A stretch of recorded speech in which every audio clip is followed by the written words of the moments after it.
Good morning my friends, welcome back to my channel. তোমরা সবাই কেমন আছো? আশা করি ভালো আছো। আমিও খুব ভালো আছি।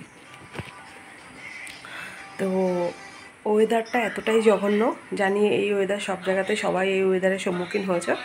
তো এত বৃষ্টি হচ্ছে, এখনও আমরা ভালো আছি, ডুবিনি। চারিদিকে খবরে শুনছি জল দাঁড়িয়ে যাচ্ছে। তো যাই হোক, তা এর মধ্যে আবার পাপার এক্সাম চলছে, তো ওকে তো স্কুল যেতেই হবে। এই ঝড় বৃষ্টির মধ্যেই ও রেগুলার যাচ্ছে, আজও যাবে সেরকম। তো আজ হচ্ছে বুদ্ধ পূর্ণিমা, আষাঢ় মাসের এই বুদ্ধ পূর্ণিমাটা বেশ ভালো দিন পড়েছে, বৃহস্পতিবার। তো আজকে পুজো করব। তো পুজো করব, ফুল দেখে ভীষণ কষ্ট লাগছে যে এই কটা ফুল, প্রত্যেক দিন গাছে কত কত ফুল ফোটে, কালকে এত ফুল ফুটেছে। আমি সাজিয়ে দেবার পরেও আমার বিরক্ত লাগে, এত ফুল কী করব। তো আজ চলো তোমাদের একটু দেখিয়ে দিই। দেখো এই দিয়ে সাজিতে বেলপাতাটা সব তোলা ফুল, দেখো কোথায় সাজির নিচে পড়ে রয়েছে, সাজি ভরাট হয়ে যায়, সেখানে এই কটা ফুল আছে। তো পুজো করব বলে কালকে তোমাদের দাদাভাইকে দিয়ে সব আনিয়ে রেখেছি। তো আজকে পুজো নাহলে লেট হয়ে যাবে, বসবো।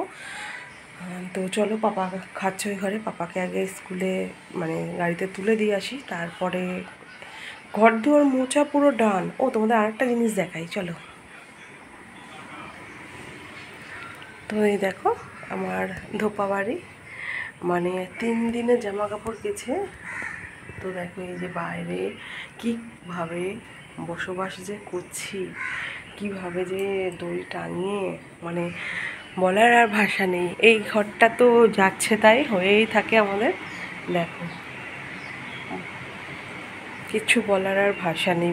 একটু যে ভালোভাবে থাকবো, ঘরদোর গুছিয়ে এই বর্ষায় পারছি না, কি করব, কিছু করার নেই। 3 দিন ধরে বাসি জামা কাপড় ধুইনি, সেগুলো কালকে ধোয়া হয়েছে, মেলতে তো হবে বলো, রোদ উঠছে না। আজকে 1 মাসের কাছে পুরো পচে যাচ্ছে।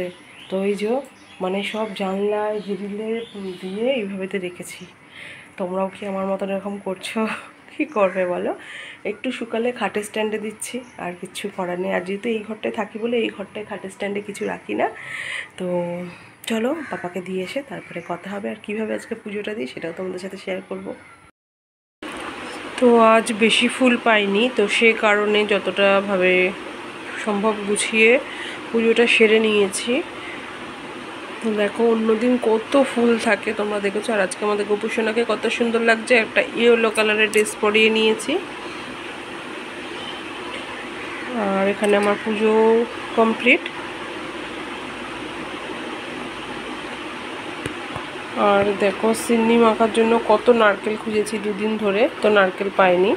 এখানটায় নারকেল ছাড়া বাকি সব কিছুই আমি অ্যাড করেছি। অনেক দিন ধরে ইচ্ছে ছিল এই পূর্ণিমাটায় আর বৃহস্পতিবার পড়াতে আরও ভালো হয়েছে, শুভ দিনে একটু সিন্নি দিয়ে পুজো দেব। যাক, মনের বাসনা পূরণ হলো। কে কে আজকের দিনে এইভাবেতে পুজো দিয়েছো জানাতে ভুলো না।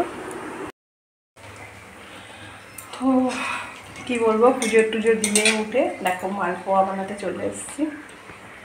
পুজো করাইতে হচ্ছে, আর দেখো 1 থালা। হঠাৎই প্রোগ্রাম, হঠাৎই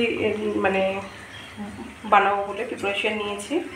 আর লাস্টে কড়াইতে, এটা লাস্ট, এটা অনেকটা বড় বানাচ্ছি, এটা শুধু আমার জন্য, তেমন কিছুই না। আর জানো তো এখনও অবধি না খেয়ে আছি, তো বকাবকি করছে যে এখনও কেন খাওনি। তো ভাবলাম যে এটা বানিয়ে নিই, তারপরে খাবো। আর এই মালপোয়াগুলো কোথায় কোথায় যাবে, কে কে খাবে সবটাই বুঝতে পারবে, দেখতে পারবে। তো সিরিয়াসলি এটা হঠাৎই যে মুডের উপরে সব কিছু। লাস্টেরটা যা হয়েছে না, বাম্পার সাইজ হয়েছে, কি দারুণ ফুলছে, এত সুন্দর করে ফাটিয়েছি, নিজে করেছি বলে নয়, ভীষণ ভালো লাগছে। পাপা তো এক্সাম দিয়ে এসে 2খানা ফটাফট খেয়ে নিয়েছে, দেখি আর একজন বাড়ি এসে কী করে। তো চলো এটা তুলি, তারপরে ভাত খাওয়া যাক। তো বন্ধুরা দেখো দিদি চলে এসেছে, আর এই যে পুকু দিদির মেয়ে চলে এসছে। তোমাদেরকে বলেছি যে কে কে আসবে আর প্রসাদ কোথায় কোথায় যাবে। তো পুকুর কাছ থেকে রিভিউটা নেব, পুজোর প্রসাদটা কেমন লেগেছে বলো। ভালো লেগেছে, সিন্নিটা বেশি ভালো হয়েছে, আর মালপোয়াটাও খুবই ভালো হয়েছে। মালপোয়াটা ভালো হয়েছে সব থেকে। সিন্নিটা ও কিন্তু মালপোয়া খায়নি, ও সিন্নিটাই খেয়েছে, সিন্নিটাও বেশি ভালো লেগেছে। তো তোমাদের দাদাভাইও বলেছিল সিন্নিটা ভালো হয়েছে, খুব ভালো হয়েছে। ওর একটা লেবার খেয়েছিল, সেও বললো এরকম সিন্নি আমি কখনো খাইনি, সিন্নি মাখা। আর আমার পাপা কিন্তু সিন্নিটা খায়নি, পাপার ফেভারিট কি মালপোয়া, তাই তো? হ্যাঁ, ও মালপোয়া, ও সেটাই খেয়েছে। তো আমার এই প্রসাদ পুজোর মায়াপুর অবধি চলে গেছে, আর দিদি ওরা এসেছে, ওরাও প্রসাদ পেয়েছে, ভীষণই ভালো লেগেছে।